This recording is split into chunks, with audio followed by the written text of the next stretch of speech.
oleh Allah Subhanahu wa taala. Alhamdulillah, pada kesempatan malam hari ini Allah Subhanahu wa taala kembali mengumpulkan kita semuanya di majelis ilmu ini, di masjid yang mubarak ini, dalam rangka untuk melanjutkan kajian rutin kita di dalam kitab Fadlul Islam. Dan kita bersyukur kepada Allah Subhanahu wa taala yang mana dalam kondisi dan cuaca seperti ini kita masih diberi kekuatan dan kesehatan, terlebih lagi dorongan dari keimanan yang tentu saja ini tidaklah mungkin bisa kita wujudkan kecuali semata-mata pertolongan dari sisi Allah Subhanahu wa taala, yang patut untuk kita bersyukur kepadanya yang maha baik atas kebaikan yang Allah limpahkan kepada kita di saat ini, yang mana tatkala seorang hamba mensyukuri nikmat dan kebaikan yang Allah berikan kepadanya, maka Allah Subhanahu wa taala menjanjikan akan tambahan kebaikan dan nikmat itu, sebagaimana yang Allah Subhanahu wa taala tegaskan di dalam surah Ibrahim ayat yang ke-7, wa ta'adzana rabbukum la in syakartum la azidannakum. Dan ingatlah tatkala Tuhan kalian mengumumkan, la in syakartum, jika kalian bersyukur, la azidannakum, pasti dan pasti saya akan tambahkan untuk kalian. Oleh karena itu, apa yang kita lakukan di saat ini adalah merupakan kesyukuran terhadap nikmat yang Allah berikan kepada kita berupa kesehatan dan kesempatan serta waktu luang dan keimanan yang Allah berikan kepada kita. Maka kita mohon kepada Allah semoga nikmat ini terus ditambahkan untuk kita semuanya, dan Allah Subhanahu wa taala terus-menerus memberikan kebaikan di dalam kehidupan kita ini, yang mana hal ini kita berharap dengannya bisa membawa kenikmatan, kebahagiaan di dunia, di alam barzah, lebih-lebih lagi untuk di negeri akhirat. Hadirin kaum muslimin dan muslimat, jamaah pengajian yang dimuliakan dan dirahmati oleh Allah Subhanahu wa taala. Pada pertemuan yang lalu kita masih berada pada pembahasan dari hadis Rasulullah sallallahu alaihi wasallam yang diriwayatkan oleh Imam Al-Bukhari. Kata Nabi alaihi salatu wasallam, ahabbud din ilallahi al-hanifiyatu as-samhatu. Agama yang paling dicintai oleh Allah Subhanahu wa taala adalah agama al-hanifiyah as-samha. Al-hanifiyah yakni lurus, condong dari kesyirikan menuju tauhid, beribadah semata-mata kepada Allah Subhanahu wa taala. Dia mengikhlaskan ibadahnya hanya kepada Allah dan berpaling dari segala sesuatu selain dari Allah Subhanahu wa taala. As-samha yaitu agama yang mudah, yang tidak sulit, tidak susah. Agama yang mudah, dan dalam perkara ini tentu saja kemudahan itu apa yang dijelaskan di dalam syariat kita. Kemudahan yang Allah Subhanahu wa taala terangkan dalam Al-Qur'an dan juga Rasulullah sallallahu alaihi wasallam jelaskan di dalam hadis-hadisnya yang sahih. Pada pertemuan yang lalu kita masih berada pada pembahasan as-samha, bahwasanya Allah Subhanahu wa taala mengangkat dari umat ini yang namanya belenggu-belenggu, yang namanya beban-beban berat, yang mana beban-beban berat dan belenggu-belenggu tersebut telah menimpa orang-orang sebelum kita. Namun pada umat ini, karena kemurahan Allah Subhanahu wa taala, kebaikan Allah Subhanahu wa taala, dan keutamaan yang Allah Subhanahu wa taala berikan kepada umat Islam ini, Allah Subhanahu wa taala mengangkat belenggu-belenggu tersebut, beban-beban tersebut yang bisa memberatkan hamba-hambanya. Ini termasuk keutamaan Islam dan keutamaan umat Islam di atas agama-agama dan umat-umat sebelum Islam. Kemudian selanjutnya pada pertemuan yang lalu berakhir pada penyebutan kaidah bahwasanya di dalam agama kita ada kaidah-kaidah yang telah disebutkan oleh para ulama terkait dengan kemudahan dari ajaran atau syariat Islam. Di antara kaidah yang disebutkan oleh Syekh Saleh bin Abdul Aziz Al-Syekh hafizahullah taala bahwasanya asy-syari'atu annal haraj marfu'un. Dalam syariat ini sesungguhnya yang namanya al-haraj, keberatan, kesulitan, itu marfu, diangkat. Iya. Dalam syariatul Islam yang namanya keberatan, kesulitan dan kesusahan itu diangkat. Demikian pula kaidah wa annahu la wajibun mal ajiz. Sesungguhnya sesuatu itu tidaklah wajib apabila tidak mampu. Apabila tidak mampu. Demikian pula kaidah annal masyaqqah tadlibut taisir. Sesungguhnya kesusahan itu membawa kepada kemudahan. Ini juga kaidah dalam syariat Islam. Kemudian juga disebutkan oleh beliau di sini wala muharramun ma'ad darurah. Sesuatu itu tidaklah haram apabila darurat. Ini kaidah-kaidah di dalam Islam. Di dalam agama kita. Kita lihat contoh-contoh dalam kaidah ini. Bahwasanya sesuatu yang sulit itu, yang berat itu diangkat dalam syariat kita. Dalam syariat kita. Ia menunjukkan bahwasanya di dalam syariat kita mengajarkan kemudahan. Apabila kita tidak mampu untuk melakukan sesuatu karena suatu uzur, maka diberikan kemudahan baginya. Apakah kemudahan itu berupa digugurkan secara langsung kewajiban tersebut? Ataukah kemudahan itu diringankan, tidak digugurkan tapi dia diringankan? Ataukah kemudahan itu diberikan kepadanya keringanan untuk mengakhirkannya dari waktu yang telah ditetapkan, atau sampai seterusnya dari kemudahan agama kita. Contoh, kemudahan yang sampai menggugurkan kewajiban, yaitu ketika seorang wanita haid dan nifas itu digugurkan padanya kewajiban sholat. Digugurkan kewajiban sholat secara total. Tidak diwajibkan sholat baginya ketika apa? Ketika haid dan nifas. Dan disuruh ganti. Tapi digugurkan kewajiban itu. Di saat dia haid, di saat dia nifas. Ini digugurkan secara menyeluruh di saat dia haid dan nifas. Demikian pula digugurkan kewajiban haji bagi orang yang tidak mampu untuk haji.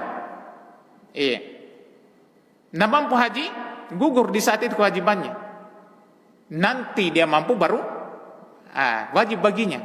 Tapi di saat dia tidak mampu, gugur kewajiban haji tersebut. Demikian pula seorang wanita yang tidak memiliki mahram untuk pergi haji. Asalnya haji wajib, tapi seorang wanita dia punya uang, punya kemampuan dari sisi harta, punya kekuatan kesehatan, tapi dia tidak punya mahram, maka digugurkan kewajiban haji itu tatkala dia belum punya mahram. Ini digugurkan secara menyeluruh dia. Di saat dia tidak mampu karena syar'i. Kemudian ada kemudahan, dia diringankan. Iya, diringankan. Seperti orang yang melakukan perjalanan safar. Perjalanan jauh, perjalanan safar. Yang mana perjalanan safar itu kata Nabi SAW, qit'atu minal azab. Sepotong bagian dari azab. Menunjukkan bahwasanya beratnya itu orang yang melakukan perjalanan safar, perjalanan jauh. Maka dari kemudahan Islam, iya, salat yang 4 rakaat dijadikan 2 rakaat. Iya, tidak digugurkan secara menyeluruh, tapi dikurangi. Iya, dikurangi. Iya, nilainya sama saja. Iya, yang pahalanya sama saja. Demikian pula dia tidak, iya, atau dimudahkan untuk tidak menegakkan sholat rawatib. Iya, sholat rawatib. Yang sholat rawatib itu asalnya dia lakukan ketika dia mukim, iya, sebanyak 12 rakaat misalnya. Ketika dia safar, dia tidak melakukan sholat rawatib ini, tapi pahalanya tetap terhitung. Iya, pahalanya tetap dia dapatkan, walaupun dia tidak, dia lakukan karena apa? Safar. Iya. Ini kemudahan di dalam agama kita. Ada juga kemudahan yang diakhirkan waktunya, ditunda waktunya. Seperti iya, salat jamak, iya, dijamak. Misalnya diakhirkan asalnya maghrib, ini tenggelam matahari, tapi dia bisa undur, nanti salat isya dia gabung. Iya, nanti salat isya dia gabung. Ini kemudahan untuk mengakhirkan waktu salat tersebut. Tentu saja mungkin karena perjalanan jauh, kalau dia lakukan satu-satu, ya setiap waktu salatnya itu mungkin akan memberatkan bagi dia. Iya, sehingga dia jamak kasor, nanti diakhirkan waktunya. Iya, demikian pula misalnya puasa bagi yang safar.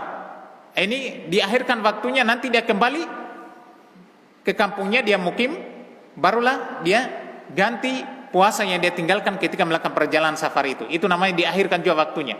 Yang asalnya dia harus puasa misalnya di bulan Ramadan, tapi di bulan Ramadan tersebut dia melakukan perjalanan jauh, yang mana apabila dia melakukan ibadah puasa, iya, itu akan menyusahkan dia, bahkan mungkin bisa membahayakan dirinya. Maka dia diberi keringanan untuk berbuka, nanti dia kembali barulah dia ganti puasa yang dia tinggalkan itu tadi. Itu namanya mengakhirkan waktunya. Iya, mengakhirkan waktu. Kemudahan dalam Islam yaitu mengakhirkan waktu ibadah. Demikian pula misalnya kemudahan untuk mengedepankan waktunya. Seperti itu. Jamak dalam sholat. Misalnya sholat duhur, sholat asar. Iya, dia dapat sholat duhur waktunya. Iya, ketika misalnya perjalanan safar, atau ketika misalnya dia rasa sakit berat, kalau dia lakukan satu-satu ini, misalnya nanti duhur, kemudian asar lagi, ini akan memberatkan dia karena dia sakit. Boleh dia jamak, ya jamak takdim, dia jamak 4 rakaat sholat duhur, kemudian setelah itu 4 rakaat sholat asar, sehingga ketika masuk sholat sudah tidak sholat lagi. Iya, ini ditakdim, iya, didahulukan waktunya. Sama misalnya hujan, iya, hujan deras. Kemudian pas kita berada di masjid sholat duhur ataupun sholat maghrib, ketika kalau kita tidak menjamak sholat kita, ini akan memberatkan kita, menyusahkan kita. Iya, pulang pergi ke rumah, hujan deras dan lain sebagainya, belum lagi banjir dan lain-lainnya, sehingga boleh untuk dijamak. Iya, salat maghrib, setelah salat maghrib qomat, kemudian salat isya 4 rakaat. Nah, pulang di rumah setelah itu selesai. Walaupun hujan deras dan masalah karena Anda ke masjid lagi. Nah, itu ilahnya, sebabnya adalah itu untuk mengangkat kepayahan, kesusahan dari umat ini. Iya. Kenapa di saat hujan itu diperbolehkan untuk menjamak salat?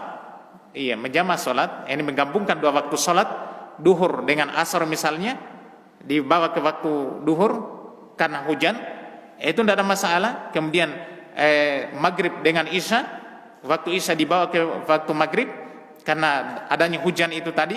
Ini untuk mengangkat al-haraj namanya, mengangkat kesusahan dari umat ini. Iya, sehingga mereka tetap beribadah dengan diberikan kemudahan. Itulah kemudahan Islam. Iya, itulah kemudahan Islam. Demikian pula misalnya kaidah tadi, wala muharramun ma'ad darurah. Sesuatu itu tidaklah haram apabila ada darurat. Sesuatu yang haram. Kalau haram pada dasarnya apa? Tidak boleh. Tapi kalau darurat, iya, darurat itu tidak apa-apa.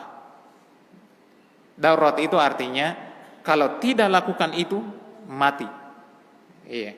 Artinya nyawa yang terancam kalau dia tidak melakukan hal yang haram itu. Nyawanya yang terancam. Seperti apa? Seperti yang disebutkan oleh Allah Subhanahu wa taala di dalam surah Al-Baqarah.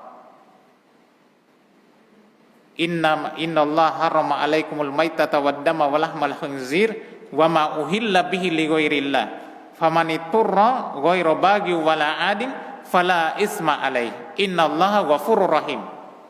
Iya, di antara dalil dari kaidah itu tadi. Sesungguhnya Allah Subhanahu wa taala telah mengharamkan atas kalian bangkai. Iya. Allah telah mengharamkan atas kalian bangkai. Daging babi. Iya. Daging babi. Kemudian darah mengalir. Walahmul khinzir. Kemudian wa ma uhilla bihi li ghairillah, dan apa saja yang disembelih untuk selain Allah. Ini Allah telah haramkan 4 hal ini. Kemudian Allah menyebutkan famaniturra, maka siapa saja yang terpaksa tadi daruratnya kita sudah sebutkan. Kalau tidak, maka membahayakan nyawanya, jiwanya. Itu terpaksa. Siapa yang terpaksa? Famaniturra ghairu bagi. Dengan tidak dia cari-cari, dia tidak inginkan sebenarnya. Wala adin, dan dia tidak melampaui batas. Fala isma alaih, maka tidak ada dosa baginya. Innallaha ghafurur rahim. Sesungguhnya Allah Subhanahu wa taala Maha Pengampun lagi Maha Penyayang. Perhatikan ayatnya. Sesungguhnya Allah Subhanahu wa taala telah mengharamkan bangkai. Bangkai itu adalah sesuatu yang disembelih dengan selain menyebut nama Allah. Ya, apa saja yang disembelih, yang mati dengan tanpa menyebut nama Allah Subhanahu wa taala, itu bangkai namanya. Itu haram. Babi, jelas lagi, daging babi itu haram. Adam, darah, yang juga haram. Kemudian apa saja yang disembelih untuk selain Allah, disembelih untuk ini, untuk roh ini dan lain sebagainya, untuk penghuni kubur, atau disembelih, itu tadi. Maka ini asalnya haram, tapi kalau terpaksa, terpaksa di sini adalah tidak ada makanan yang halal yang dia dapatkan di saat itu. Sementara kalau dia tidak makan ini tadi, yang ada adalah bangkai, atau yang ada adalah daging babi, yang ada adalah darah, yang ada adalah apa yang disembelih untuk selain Allah, yang ada itu saja, seluruh hal yang haram. Kalau dia tidak makan ini, maka membahayakan jiwa dia, membahayakannya nyawanya, maka dia makan, wajib dia makan. Perhatikan ya, bukan sekedar dia makan biar misalnya mati karena ini, enggak, wajib dia makan karena ada sesuatu yang bisa dia makan. Tapi ingat dua hal. Yang pertama, ghairu bagi, dia memang dia tidak cari-cari itu, memang dia tidak inginkan itu. Tapi karena dalam darurat, ya terpaksa. Ini yang pertama. Memang dia tidak cari-cari. Jangan dia mengatakan, oh memang daging babi itu enak. Jadi ternyata dia punya hasrat. Ini tidak boleh, haram. Kemudian ghairu baghi yang pertama. Kemudian wala adin. Yang kedua tidak melewati batas. Maksudnya apa? Ketika dia memakan sesuatu yang haram itu di saat darurat, dia hanya sekedar menyambung tenaga, menyambung nyawanya dia sampai kepada tempat yang bisa dia mendapatkan makanan yang halal. Itu saja. Kalau misalnya sedikit ini sudah bisa menyambung perjalanan dia mendapatkan makanan yang halal, maka sedikit itu saja. Tidak boleh lebih. Itu namanya wala adil. Kalau seperti itu, innallaha ghafurur rahim. Sesungguhnya Allah SWT Maha Pengampun lagi Maha Penyayang. Dimaafkan. Oleh karena itu apa tadi? Kaidahnya wala muharramun ma'at tirari atau ma'ad darurah. Dan sesuatu tidaklah haram apabila darurat. Kata darurat itu tadi seperti yang kita sebutkan, yaitu kalau tidak maka membahayakan nyawanya. Itu darurat namanya. Ini apa ini? Semua menunjukkan kemudahan agama kita, kemudahan Islam atas umat ini. Kemudian kata beliau, hafizahullah taala, hatta ikhtasallahu azza wa jalla hadhil umma bi annaha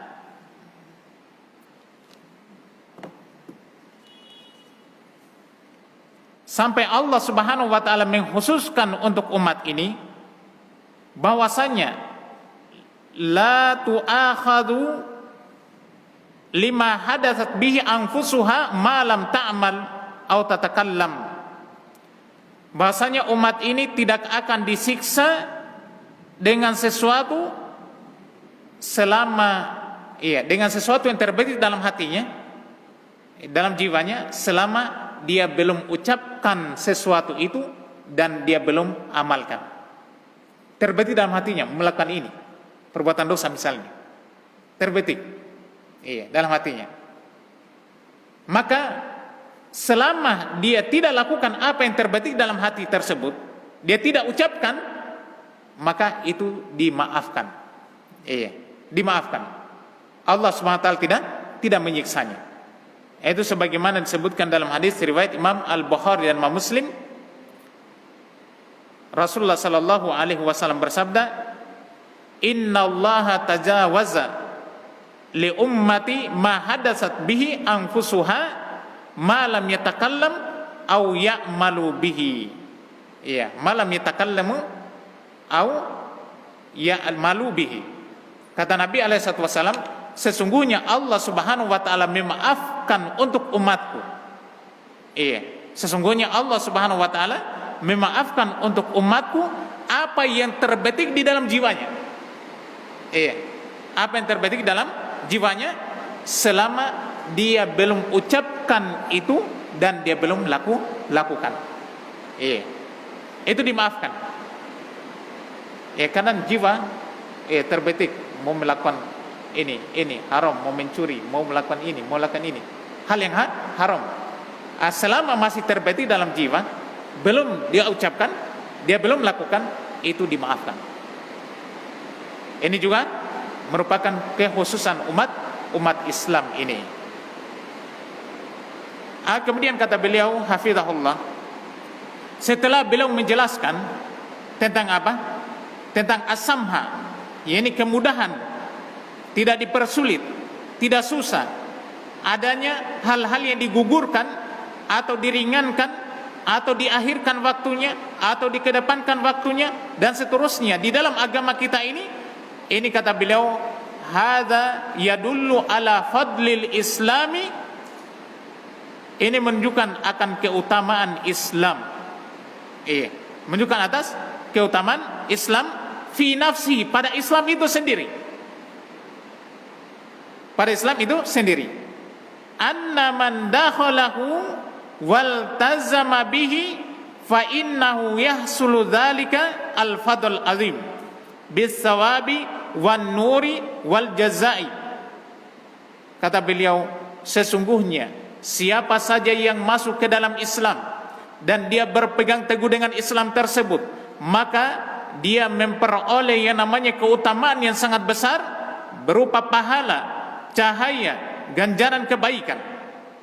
Wa fi dukhulihi fi hadhil ummah, dan masuknya dia ke dalam umat ini, wa ayyakuna huwa minal khairi, dan keberadaan dia mendapatkan kebaikan. Wa ma'adzalika ahkamuhu sahlatun wa amaluhu sahlatun muyasaratun wa samhatun.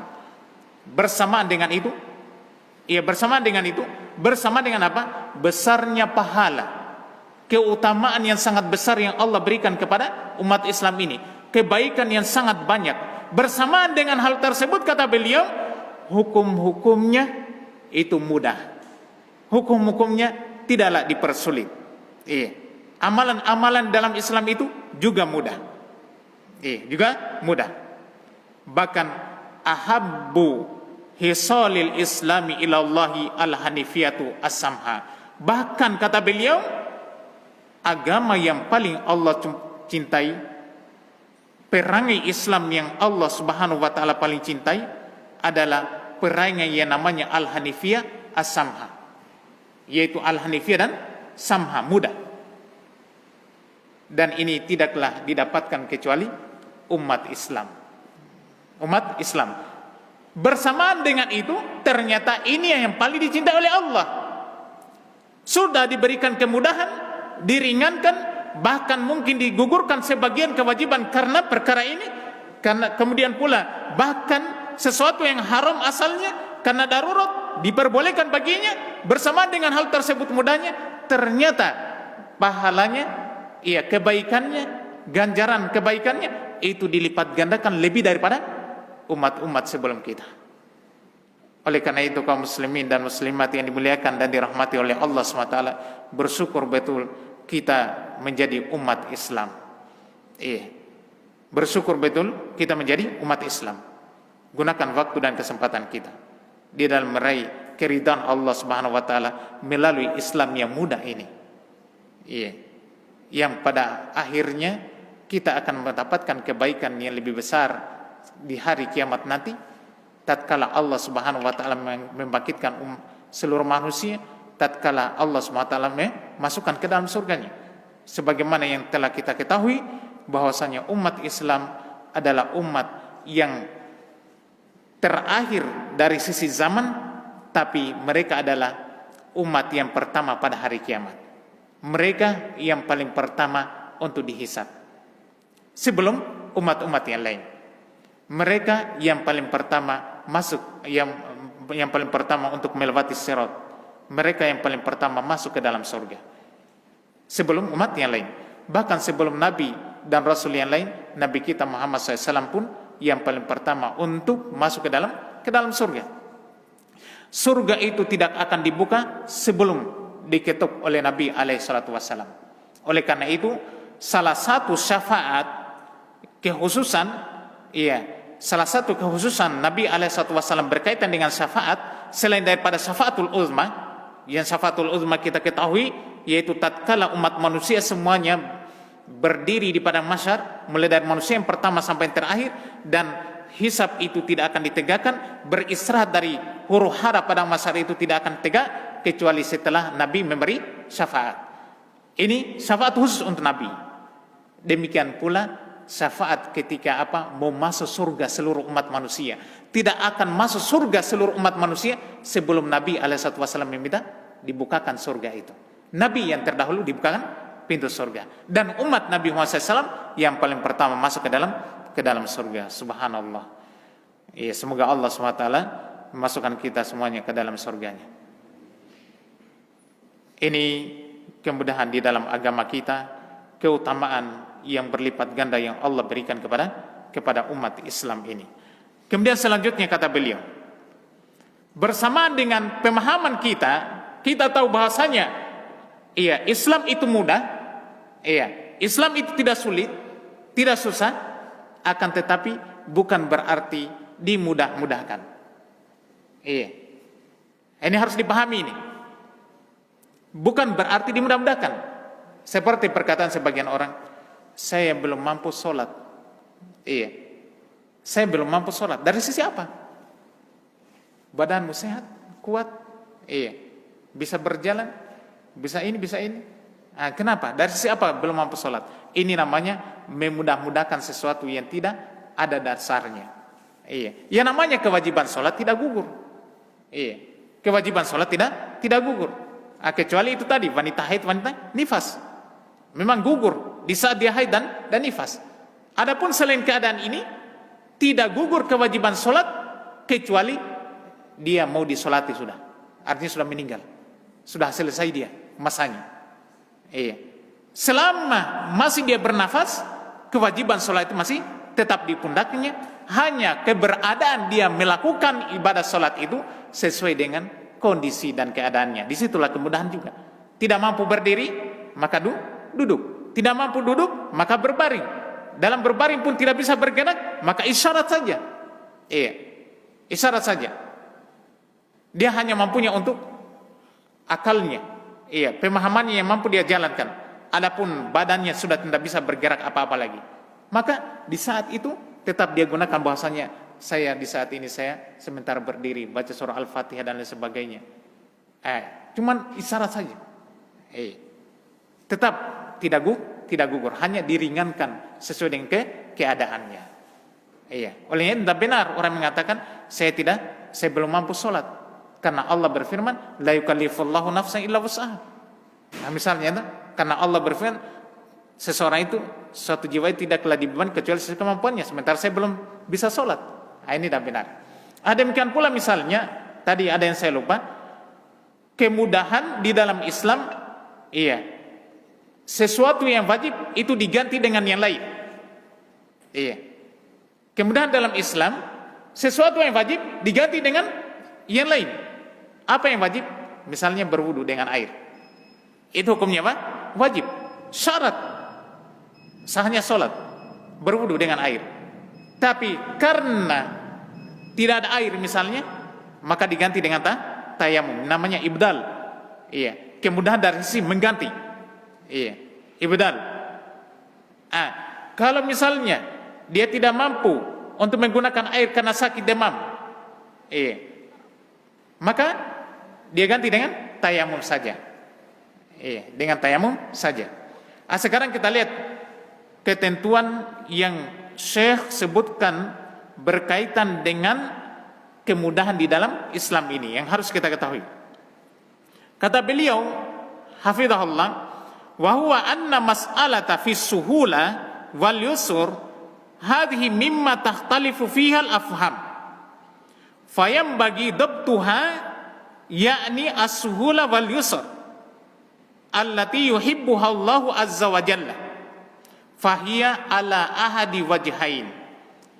Kata beliau, dan sesungguhnya permasalahan yang namanya mudah, iya, dimudahkan dalam Islam ini berbeda-beda pandangan manusia. Iya, berbeda-beda pandangannya, pemahamannya berbeda-beda. Iya. Maka sepatutnya untuk diberi ketentuan. Bagaimana ketentuan mudah itu? Diberi ketentuan, dawabit. Yani kemudahan yang diberikan dalam Islam ini punya ketentuan. Kemudahan yang Allah Subhanahu wa taala cintai untuk umat ini juga punya ketentuan, dan ketentuannya itu salah satu dari dua perkara. Salah satu dari dua perkara. Yang pertama, antakuna mangsusatan fi syariati. Keberadaan kemudahan itu memang ada dalilnya di dalam syariat. Iya, memang ada dalilnya dalam syariat. Yani di dalam Al-Quran dan Sunnah Rasul alaihi salatu wassalam. Apabila kemudahan itu ada dalilnya dari Al-Quran dan As-Sunnah, maka kita ambil kemudahan itu. Itulah yang Allah cintai dalam agama ini. Kemudian ketentuan yang kedua, ketentuan yang kedua adalah, atau kita contohkan dulu, berkaitan dengan ada dalilnya dalam Al-Quran atau Sunnah, yaitu tentang berbukanya orang yang melakukan perjalanan safar dari ibadah puasa. Allah Subhanahu wa taala berfirman dalam surah Al-Baqarah ayat 183, iya. Dalam ayat 183, "Faman kana minkum maridun aw ala safarin fa iddatun min ayyamin ukhar." Siapa saja di antara kalian yang sakit atau melakukan perjalanan jauh, maka bilangan puasa yang dia tinggalkan hendaklah dia ganti di hari-hari lain di luar bulan suci Ramadan. Berarti apa? Diberi kemudahan untuk berbuka. Ini ada dalilnya. Bahasanya boleh berbuka bagi orang yang melakukan perjalanan safar dan bagi orang yang sakit yang tidak mampu untuk berpuasa. Tapi bilangan puasa yang dia tinggalkan karena safar itu, karena melakukan perjalanan jauh itu dia ganti di hari-hari lain di luar bulan suci Ramadan. Ketentuan ini, ini sebenarnya ada rincian dalam perkara ini. Insya Allah nanti kita akan bahas berkaitan dengan persiapan menyambut bulan Ramadan. Nanti materinya ada khusus berkaitan dengan ini. Tentang bagaimana ketentuannya orang yang sakit dan orang yang melakukan perjalanan safar itu dia harus berbuka, kemudian dia tidak boleh dia puasa, bahkan dia haram dia berpuasa kalau dia berpuasa di saat itu sesuai dengan keadaannya. Itu ada rinciannya insyaallah taala. Tapi asalnya di dalam Al-Qur'an apa? Dia diberi kemudahan untuk berbuka. Diberi kemudahan untuk berbuka dan tidak berpuasa di saat dia safar dan di saat dia sakit. Kemudian pula berkaitan dengan kaidah yang kedua ataupun ketentuan yang kedua kata beliau adalah ayyakuna taysir as-samha allati hukima biha qad qararaha imamun aw alimun mujtahid yasluhul ijtihad. Kata beliau hafizahullah, keberadaan kemudahan tersebut itu telah ditetapkan oleh ahli-ahli ijtihad, ahli ijtihad, imam-imam alim yang ahli dalam bidang ijtihad. Artinya tidak semua menetapkan kaidah, kan kita sebutkan kaidah-kaidah apa semua tadi. Itu penetapan kaidah itu bukan sembarang orang yang menetapkan, tapi apa? Tapi orang yang ahli di bidang ijtihad tersebut. Tidak semua orang, misalnya, ketika dia mengatakan saya tidak mampu ini, saya tidak mampu ini, tidak diterima. Harus dikembalikan kepada yang pertama. Yang pertama dikembalikan kepada dalil. Ada dalilnya. Yang kedua dikembalikan kepada, kalau tidak ada dalilnya sama sekali berarti kembali kepada ijtihad. Ijtihadiyah namanya. Ijtihadnya orang yang ahli di bidang itu yang memang sudah diakui dia untuk bisa berijtihad. Saya kira ini dua yang namanya dawabit, ketentuan di dalam memahami yang namanya kemudahan di dalam Islam. Sudah masuk? Selesai pembahasan hadis kita berkaitan dengan ahabuddin ilallahi as-samhatu al-hanifiyatu as-samha. Sesungguhnya agama yang paling dicintai oleh Allah SWT adalah al-hanifiyah as-samha. Dua sifat itu, al-hanifiyah dan as-samha, perlu untuk dipahami bersama tentang hal ini. Dan itu adalah merupakan keutamaan Islam ini. Insyaallah nanti pada pertemuan akan datang kita akan bawakan lagi perkataan sahabat tentang agama Islam ini. Wallahu ta'ala bisawab. Jazakumullahu khairan ala husnil istima' wa sallallahu ala Muhammadin wa ala alihi wa ashabihi wa sallama tasliman katsiran. Subhanakallahumma bihamdik asyhadu an la ilaha illa anta astaghfiruka wa atubu ilaik. Wassalamu alaikum warahmatullahi wabarakatuh.